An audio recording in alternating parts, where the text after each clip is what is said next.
మోకాల నొప్పులకు ఎటువంటి సర్జరీ లేకుండా ఎపియాన్ పెయిన్ క్లినిక్ అందిస్తున్న అత్యాధునిక చికిత్స. మరోసారి కోవిడ్ మహమ్మారి ప్రపంచవ్యాప్తంగా కమ్ముకోబోతుందా? సూచనలు చూస్తుంటే అలాగే అనిపిస్తోంది. ఎందుకంటే ఇప్పటికే బ్యాంకాక్, హాంకాంగ్, మలేషియా, సింగపూర్ ఇలా చాలా కంట్రీస్లో కోవిడ్ విపరీతంగా వ్యాప్తి చెందుతోందని, హాస్పిటల్స్ అన్నీ ఫుల్ అయిపోతున్నాయని చెప్తా ఉన్నారు, న్యూస్ వస్తూ ఉన్నాయి. అలాగే లేటెస్ట్గా ఒక క్రికెటర్కి కూడా కోవిడ్ వచ్చిందని చెప్పి అతను ఈరోజు మ్యాచ్కి కూడా, ఐపీఎల్ మ్యాచ్లు జరుగుతున్న విషయం తెలిసిందే కదా. సో ఐపీఎల్ మ్యాచ్కి కూడా అతను దూరంగా ఉంటున్నాడు అన్న సంగతి న్యూస్ ఇప్పుడే వింటున్నాము. అయితే నిజంగానే కోవిడ్ మనం గతంలో చూసినట్లు 2020, 21, 22 2 ఇయర్స్ కూడా దారుణమైనటువంటి కోవిడ్, కొన్ని లక్షల మంది ప్రపంచవ్యాప్తంగా చనిపోయినటువంటి పరిస్థితి. సో మరోసారి అలాంటిదే జరగబోతోందా చూద్దాం. ఎందుకంటే ప్రస్తుతం మనతో పాటు డాక్టర్ ఉన్నారు. ఆయన రవీంద్ర గారు, రవీంద్ర హాస్పిటల్స్ నుంచి ఎండి కూడా. ఇంకొకటి ఏంటంటే ఆయన స్పెషలిస్టు చెస్ట్ ఫిజిషియన్ అనమాట. సో ఒకసారి వాళ్ళకైతే ఇంకా క్లియర్గా తెలుస్తుంది ఏంటి, ఎలా నిజంగానే ఇదంతా జరగబోతోందా అని చెప్పేసి. ఒకసారి ఆయనతో మాట్లాడదాం. సార్ నమస్తే అండి. నమస్తే. ఒక పల్మనాలజిస్ట్గా, చెస్ట్ ఫిజిషియన్గా మీరు చెప్పండి డాక్టర్ గారు, నిజంగానే అంత భయంకరమైన విపత్తు, మరోసారి మహమ్మారి రాబోతోందా? ఈ కోవిడ్ ఇంకొకసారి ప్రపంచం మీద విరుచుకు పడబోయే సూచనలు కనిపిస్తున్నాయా? ఎందుకంటే ఇప్పటికే చాలా దేశాల్లో కేసెస్ చూస్తున్నామని చెప్తున్నారు.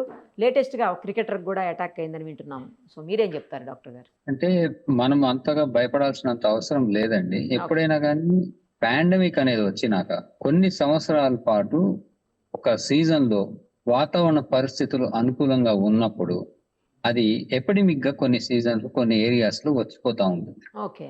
ఇప్పటికీ మనం కొన్నిసార్లు చూస్తే స్వైన్ ఫ్లూ వచ్చిపోతుంది.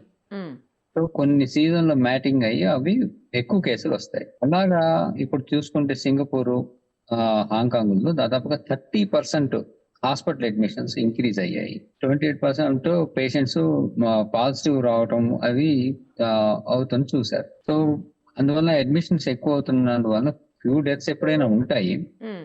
సో దీనికి గల కారణాలు అనేది వాళ్ళు చూస్తున్నారు. సో ఇది ఫస్ట్ ఏంటంటే ఇది వచ్చింది మనకి కోవిడ్ అయినా కాదా ఈ కేసు.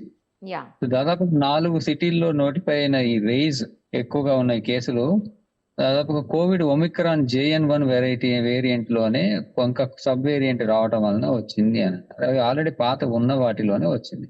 అయితే దీన్ని మనం ఏంటంటే సీజనల్ గా స్ప్రెడ్డింగ్ కి ఎక్కువగా కారణం ఉండటం వలన ఎక్కువ స్ప్రెడ్ అయ్యి ఆ సీజనల్ గా కొన్ని చోట్ల స్పట్స్ అంటాం వీటిని, ఈ ఎపిడమిక్ గా వచ్చి అది పోతుంది. అయితే ఎక్స్పెక్టేషన్ ఏం చేస్తున్నారంటే, ఏంటంటే హై వ్యాక్సినేషన్ ఉండి హై కేసెస్ వచ్చి ఇమ్యూనిటీ బాగా ఉన్న కంట్రీస్ లో ఇది రాకపోవచ్చు. అంటే ఎస్పెషల్ మన హై వ్యాక్సినేషన్, హై ఇమ్యూనిటీ ఉన్న కంట్రీ కోవిడ్ కి. సో ఇక్కడ మళ్ళీ కేసెస్ అంతగా పెరగకపోవచ్చు. 1-2 తగులుతాయి, వస్తాయి. మనం ట్రావెల్ కంపల్సరీ ఎటు పోవాలని మన సింగపూర్ నుంచి కానీ, థాయిలాండ్ నుంచి కానీ, మలేషియా నుంచే మనం ట్రాన్సిట్స్ తీసుకుంటాము. సో ఈ ట్రాన్సిట్ తీసుకొని కంపల్సరీ ఆ రిస్క్ ఉంటుంది. ఇప్పుడు అదే మీరు అన్నట్టుగా ట్రావెల్ ఆ ఎయిర్పోర్ట్స్ నుంచి రావటం వలన ఈ వైరస్ ట్రాన్స్మిట్ అయ్యి మనకి సిమ్టమ్స్ కనబడే ఛాన్స్ వచ్చి అట్లా కనబడుతుంది, వాళ్ళకి వస్తుంది. సో ఈ హై ఎండమిక్ ఉండటం వలన మనకి ఏంటంటే ఇమ్యూనిటీ బాగుంటుంది, వాళ్ళకి రాదు అని. అయితే ఇప్పుడు కొన్ని కంట్రీస్ లో ఇట్లా పెరగడానికి కారణం కూడా ఏంటంటే వాళ్ళంతా చాలా రోజులు అయిపోయి వ్యాక్సినేషన్ యొక్క ఎఫెక్ట్ పోయి ఇమ్యూనిటీ తగ్గిపోవటం వలన వేరియంట్ మారటం వలన మళ్ళీ కొత్త వేరియంట్ కొంచెం కొత్తగా కేసెస్ వచ్చాయని. అవి అంత సీరియస్ గా సిమ్టమ్స్ చూపించట్లేదు అని కూడా అంటున్నారు. అంటే మామూలుగా రొటీన్ గా ఆఫీస్ మానేసి ఇంట్లో కూర్చొని లీవ్ తీసుకునేంతగా ఉంటున్నాయి, కానీ సీరియస్ గా ప్రాణ నష్టం కలిగేంత డేంజర్ అయిపోయేంతగా ఈ ఇన్ఫెక్షన్ రావట్లేదు అని అయితే వాళ్ళు మనకి కొంత తెలుస్తుంది ఇన్ఫర్మేషన్. సో ఎప్పుడైనా కానీ పాండమిక్ అయిపోయినాక ఈ ఎపిడమిక్స్ వచ్చినప్పుడు కొంత సిమ్టమ్స్ ఉంటాయి, కొన్ని అడ్మిషన్స్ ఉంటాయి, కానీ అంత భయంకరంగా భయపడిపోయి మనం మొత్తం షట్ డౌన్ చేసేసుకునేంతగా అయితే ఈ కేసెస్ అక్కడ ఉండకపోవచ్చు. మరి అంటే సార్ మీరే అన్నారు కదా వేరియంట్స్ మారుతూ ఉంటాయని, అలా ఏమన్నా మారే అవకాశం ఉందా? ఎందుకంటే మారింది, వేరియంట్ మారుతున్నాయి. మారినప్పుడు విరులెన్స్ ఫ్యాక్టర్ అంటారు. అంటే దాని యొక్క సీరియస్నెస్ అది పెంచుకుంటేనే, అది పెంచుకోవడం అనేది పాండమిక్ అవ్వగానే నెక్స్ట్ 1 year కి మళ్ళీ పాండమిక్ వచ్చేంత లెవెల్ కి అది ఎప్పుడు పెంచుకోదు, యూజువల్ గా పెరగదు. ఓకే. సో కొంత వేరియేషన్ రావటం వలన దానికి సంబంధించిన గ్యాప్ కూడా మనకి రావటం వలన ఇమ్యూనిటీలో తేడా రావటం తగ్గుతుంది కాబట్టి హెడ్ ఇమ్యూనిటీ అంటారు, కమ్యూనిటీ ఇమ్యూనిటీ. ఓకే. ఈ గ్యాప్ రావటం వలన మళ్ళీ కొన్ని కేసెస్ వస్తున్నాయి, కానీ అదంతా సీరియస్ అయిపోయి మళ్ళీ ఏఆర్డీస్ అయిపోయి పేషెంట్ అంత లెవెల్లో డెత్ రావడం అనేది సేమ్ వైరస్ కి యూజువల్ గా వెరీ అన్ఎక్స్పెక్టెడ్ రేర్ థింగ్ మనకు జరగటం అనేది.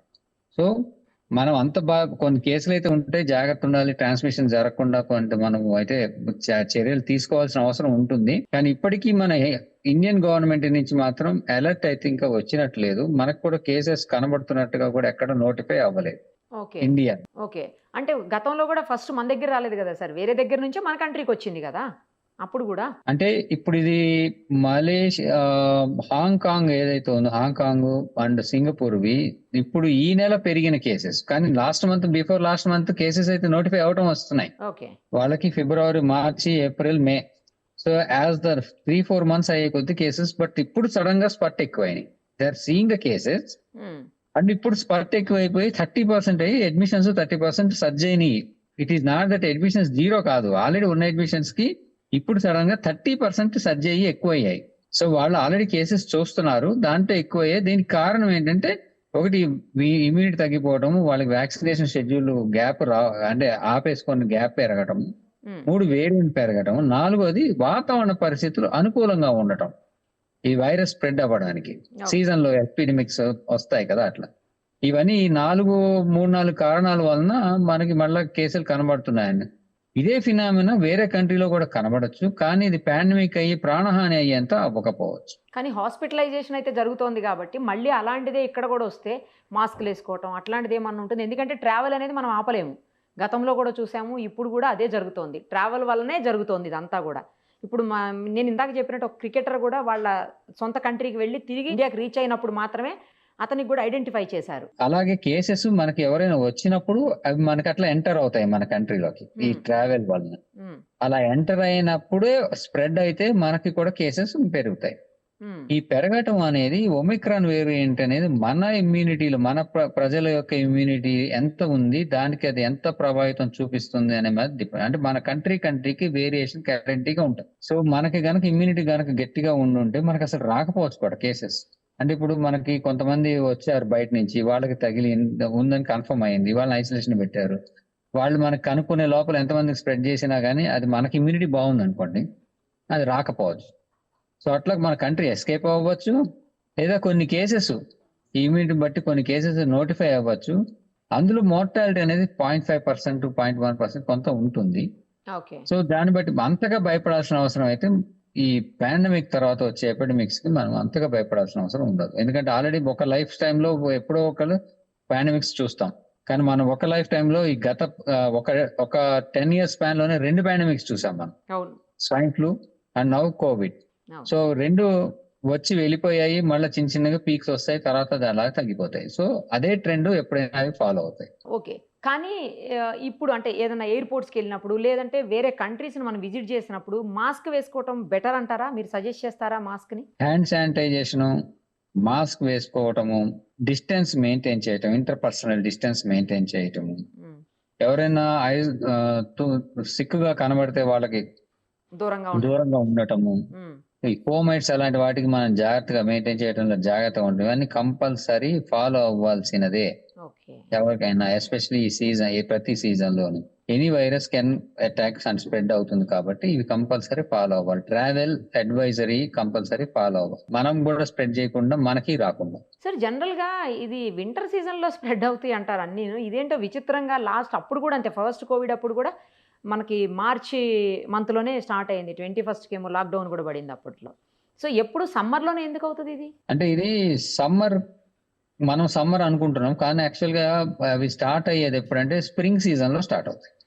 ముందే స్టార్ట్ అయిపోతుంది, స్ప్రింగ్ లో స్టార్ట్ అవుతాయి. స్ప్రింగ్ అనేది వింటర్ నుంచి మనకి శిశిర ఋతువు తర్వాత వసంత ఋతువు వచ్చినప్పుడు అది వాతావరణ పరిస్థితులు వైరస్ కి అనుగుణంగా ఉంటాయి, బాగా ఈ ప్రొలిఫరేట్ అయ్యి పెరగడానికి. ఆ టైంలో వాతావరణం పూలుండి తడిగా ఉన్న దగ్గర నుంచి పొడిగా అవుతున్న ఆ టైంలో వైరస్ స్ప్రెడ్ అవుతుంది. అయితే ఇప్పుడు ఇంకొక ఫ్యాక్టర్స్ ఏంటంటే ఎన్విరాన్మెంట్ కూడా కన్సిస్టెంట్ గా ఉండట్లేదు, సడన్ గా వానలు కరెక్ట్, పడుతున్నాయి. అదైతే కరెక్ట్ కరెక్ట్. సో ఈ వాదన పడటం వలన కూడా అది కొంచెం ఎక్కువగా స్ప్రెడ్ అయ్యే ఛాన్స్ ఉంటుంది. మనం ఏంటంటే ఎండలకి ఉంటే రావద్దు అనుకుంటున్నాం, కానీ ఎండలు ఉండటం వలన దాని వాతావరణ పరిస్థితి అది ప్రొలిఫరేట్ అంటే పెరగడానికి సరి అనువైన వాతావరణం ఉంటేనే అవి పెరుగుతున్నాయి. సో దానివల్ల అవి స్ప్రెడ్ అవుతున్నాయి. ఏ సీజన్ అయినా కూడా ఇట్లా కేసులు నోటిఫై అవుతున్నప్పుడు మాత్రం మనము బయటికి వెళ్తున్నప్పుడు పర్సనల్ హైజీన్, పర్సనల్ ప్రొటెక్షన్ ఇవి కంపల్సరీ ఏవైతే ఉన్నాయో రూల్ అవి ఫాలో అవ్వడం మంచిదండి, అవ్వాల్సిందే. ఓకే. ఏదైనా అంత అంటే పానిక్ అయిపోయి భయపడిపోయి ఏదో అవుతుందని లేకపోతే డెత్స్ అవుతాయి అని భయపడాల్సిన అవసరం అయితే లేదని ఒక మంచి మాట అయితే చెప్పారు మీరు. అంత అవసరం అయితే లేదు, అదే. భయపడాల్సినంత అవసరం లేదు. కాకపోతే జాగ్రత్తగా ఉండటం అనేది మాత్రం మంచిది, ముఖ్యంగా ఇతర జాగ్రత్తగా దేశాలకు ఉండటం వెళ్ళినప్పుడు తర్వాత ట్రాన్స్పోర్ట్ మన లోకల్ కూడా ఒక సిటీ నుంచి ఇంకో సిటీకి ట్రావెల్ చేస్తున్నప్పుడు కూడా Travelling. మనకి అవసరం ఫాలో అవ్వాలి. మనము కారులో మన ఓన్ దాంట్లో వెళ్తున్నా కూడా మనం కొన్నిసార్లు గుళ్ళకి వాటికి వెళ్తాం, వేరే అవును గుళ్ళకి. అవును అవును. అలా వెళ్ళినా కూడా సేమ్ రూల్ అప్లికబుల్. సో మన Okay. పిలిగ్రిమేజ్కి వెళ్ళినా, మనము హాలిడేకి వెళ్ళినా, వేరే సిటీకి వెళ్ళినా, వేరే కంట్రీకి వెళ్ళినా, ట్రావెల్ అనేది చేస్తున్నప్పుడు మనకి రిస్క్ ఎక్కువ ఉంటుంది. ఓకే. మనం కంపల్సరీ అటు వెళ్ళాల్సి ఉంటుంది, ఫాలో అవ్వాల్సి ఉంటుంది. ఆ కాస్త travel జాగ్రత్తలు తీసుకుంటే మంచిది. లక్షణాలు కనబడగానే మనం దాన్ని జాగ్రత్త పడటం కూడా మంచిది. టెస్ట్ చేసుకోవడం, జాగ్రత్త పడటం, సీరియస్ అవ్వకుండా చూసుకోవడం, ఇవన్నీ మనకి నెక్స్ట్ స్టెప్ లో మనం అవి జాగ్రత్త ఉండాలి. సార్ ఒక చిన్న డౌట్ ఫైనల్లీ ఏంటంటే, మనం అప్పట్లో వ్యాక్సిన్ తీసుకున్నాం, కోవాక్సిన్ ఒకటి, కోవిషీల్డ్ ఒకటి లాంటి వ్యాక్సిన్స్ తీసుకున్నాం.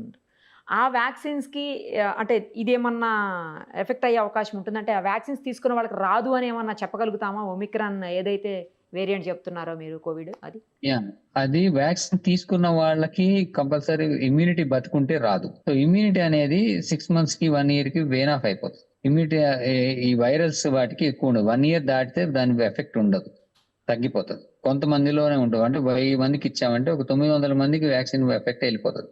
ఓకే కొంతమందిలో కొంత మిగిలి ఉంటుంది. ఓకే ఇది ఎంత మందిలో మిగిలి ఉంది, ఎంత వాళ్ళకి ఇమ్యూనిటీ త్వరగా రికవర్ చేసుకొని యాంటీబాడీస్ ప్రొడ్యూస్ చేసుకుంటారు, దీని మీద డిపెండ్ అవుతుంది. సో ఆల్రెడీ వ్యాక్సిన్ వేసిన వాళ్ళకి ఇమ్యూనిటీ గ్యాప్ ఎక్కువ ఉండి రాదు. ఆల్రెడీ మనకి అందరికి 2 years దాటిపోయింది వేసేసి లాస్ట్ డోస్. ఓకే సో అది ఇమ్యూనిటీ ఎంత ఉంటుందో తెలియదు. సో ఒకవేళ వస్తే కొంచెం కాస్త కూస్తో వచ్చే ఛాన్స్ ఉంది అని చెప్పి మనకి